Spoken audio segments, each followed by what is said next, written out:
まさに多責の精神につながるわけですよ。すごいね、言い訳につなげられるんですよね、めちゃめちゃ。はい。戦略っていう解釈って、いろいろ逆に使い勝手がいい分だけ、いろんな解釈、微妙な解釈ずれが起こってるんですよね。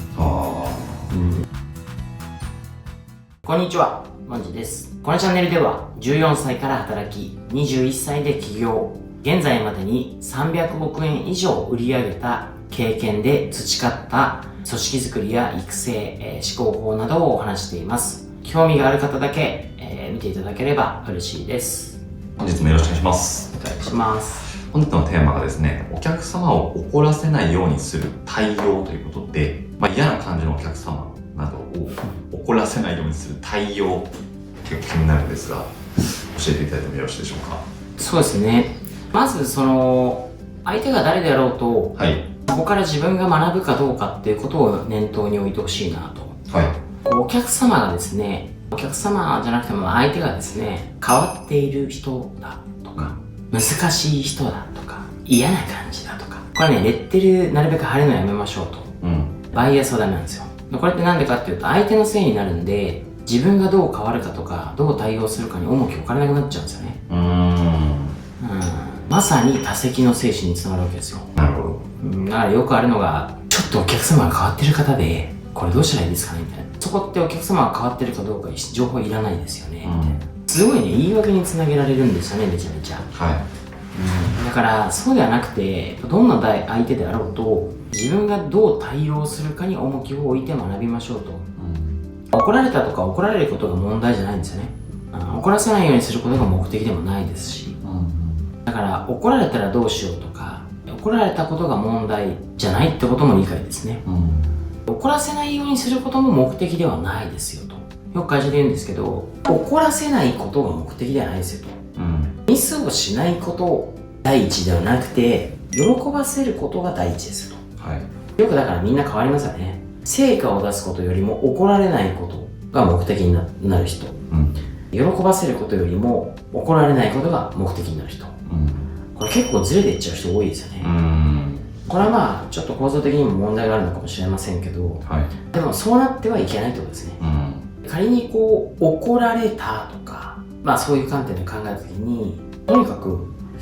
コミュニケーションにおいて相手が怒る時の理由ってじゃあ何なのかと、いうことを考えて何が改善できるか考えましょうってことですね。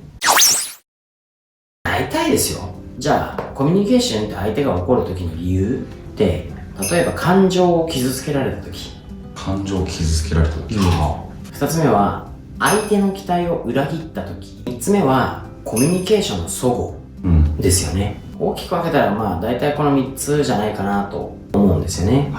具体的には約束を破った時、例としてはいつまでにやるって決めたのに言ったのにまだ終わってない、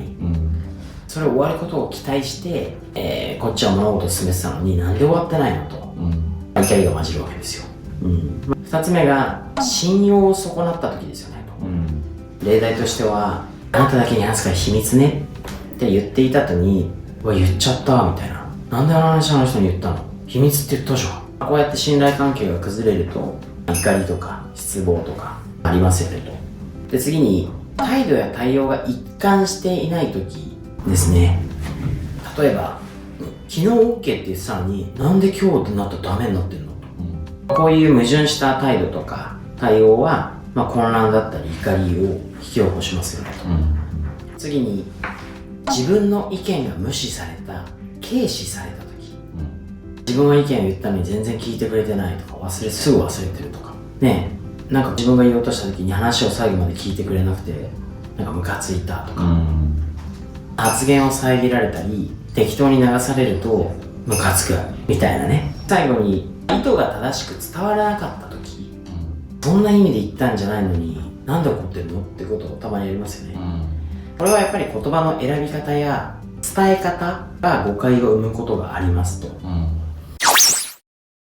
人間関係によってもいろいろありますけど、ちょっと今回はね、弊社の中でいろんな質問が出た時にお客様とのコミュニケーションの中でやっぱこういう話が出てきたので、今回はですね、やっぱね、コミュニケーションの相互にフォーカスして話したいと思うんですけど、電話対応するときにお客様に怒られることって結構あるんですよね。もちろん怒らせないように喜んでいただきたいから、いろいろやりますけど、やっぱりあるんですよ。で、どうしてもやっぱ怒られた時に、怒られたということだけにフォーカスされがちなんで、冒頭に言ったように、なんで相手が怒ってしまったのかっていうのを考えないと次から改善できませんよと。大体の理由がやっぱりコミュニケーションの齟齬なんですよね。これやっぱりお客様がとか、相手が何を言いたいのか、これを読み解けないと、やっぱりズレが起こって、さっき言った時ようにですね、なんで伝わらないのって何回も言ってるじゃん、これ私はこれ言いたいのみたいな感じでやっぱ怒らせてしまうんですよ。だから一つは相手が何を言いたいのかを自分の知識経験をもとに全力で考えないとダメですね。僕がいつも言ってるのは背景とかシチュエーションとか、あと相手の属性を考えなさいみたいな。なるほど、属性。例えば、やっぱ言葉ってすごく、ある意味難しくて、よく言語化できるできないみたいな話もあるんですけど、やっぱり言語化したところでその言葉の価値観、解釈がやっぱり多少ずれてるんですよね、前提として。なるほど。会社でもよく言うのは、目的と目標の違いなんですかって結構最初やるんですよね。で意外とこう社会に出ると目的と目標がごっちゃごちゃになってて解釈がずれてる人多いんですよ。でもそれって目的目標だけじゃなくていろんなところで起こってますよね。例えば戦略戦術戦闘って何ですかみたいな。これ結構明確に言語化してテキストは並んでますけど、戦略っていう解釈っていろいろ逆に使い勝手がいい分だけいろんな解釈、微妙な解釈ずれが起こってるんですよね。だからいつも言う通り何を言うかとか何を言ったからっていうのにフォーカスしすぎると、